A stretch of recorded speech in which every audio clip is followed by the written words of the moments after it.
What's going on, guys? Nico here, and welcome to Interval Wizard. Here's what we're going to cover in today's lesson. We're going to go over the power of intervals and why they are so important when constructing melodies. We're going to break down each type of interval and classify them, and then from there we're going to do a pretty lengthy live walkthrough where I walk through the different types of intervals, how they're used, and I also talk pretty in depth on the two ways to create suspensions. And these are melodic tactics that you can use to create suspense in your melody and really bring on tension and have some release. And I'll go into that more so in the live section, not in the PowerPoint. Basically, just what is an interval? And that's a question that I'm going to ask you. And it's literally a 5-word answer, if not less, the distance between two notes. So an interval, and let me sure my piano's playing. Here we go.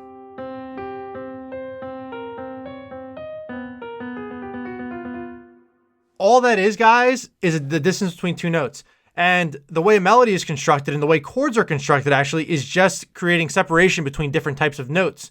And that's what creates a melody, that's what creates your chords, and that's what ultimately creates the beauty of your song. So what I did is, in the piano cheat codes book that you guys have hopefully gone through by this point in the program, I've broken down the different types of intervals and the distance between each note. So you'll see here that a minor second, there's no separation between the two notes. And then you have a major second, one semitone, a minor third, a major third,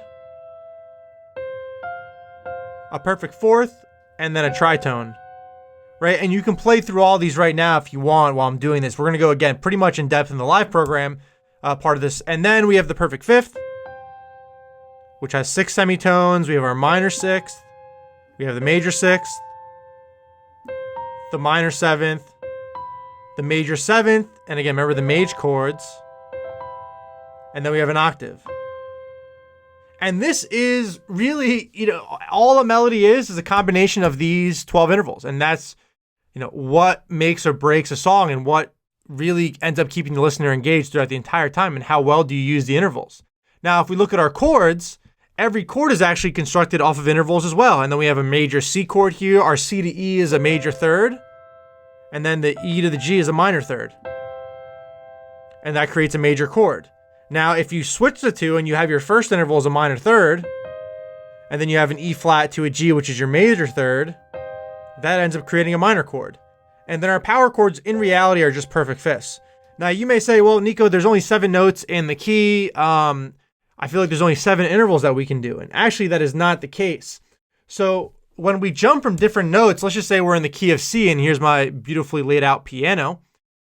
You can basically play all 12 different types of intervals based on just whatever notes you're playing from. So if I'm just playing from E to F, I'm playing a minor second, C to D, D, F.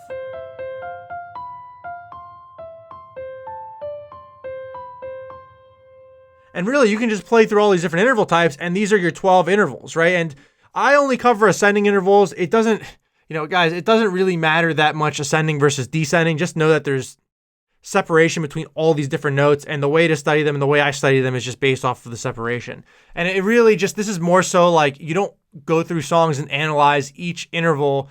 You kind of just look for patterns, right? Like, is the person using a lot of minor sixths? Is the person using a lot of thirds? What exactly are they doing?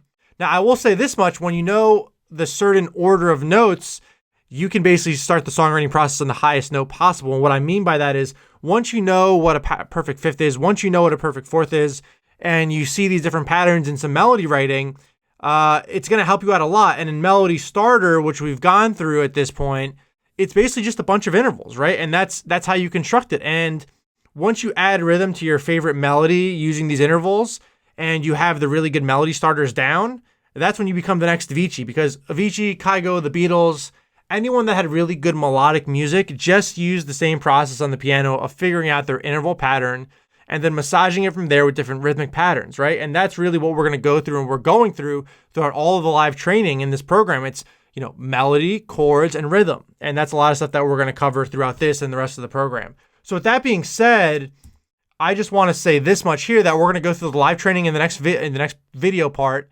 And I just want you to become a little bit more familiar with the intervals. And again, you don't need to do hours of your training on intervals. A lot of people, what they want to do is all of a sudden they realize what the intervals are and they want to be able to hear all of them. And I never did ear training on intervals. None of my success stories have. The best musicians in the world don't do ear training on intervals. They do more so ear training for understanding frequencies, loudness, and more of the sound engineering part of things, not so much melody writing.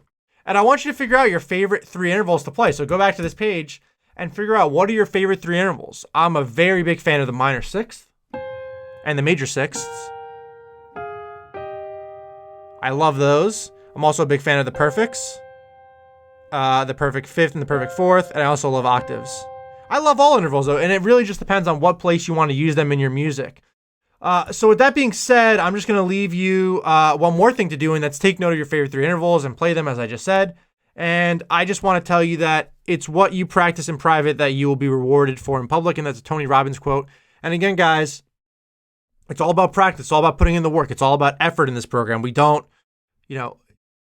I'm giving you all the tools you need, and this is by far the most effective way possible and the most efficient way, but you still have to put in the practice. You have to go through the videos, you got to play the melodies, play the chords, play everything that's in this program, and you will reap the benefits. So with that being said, let's jump into the live practice session and get started.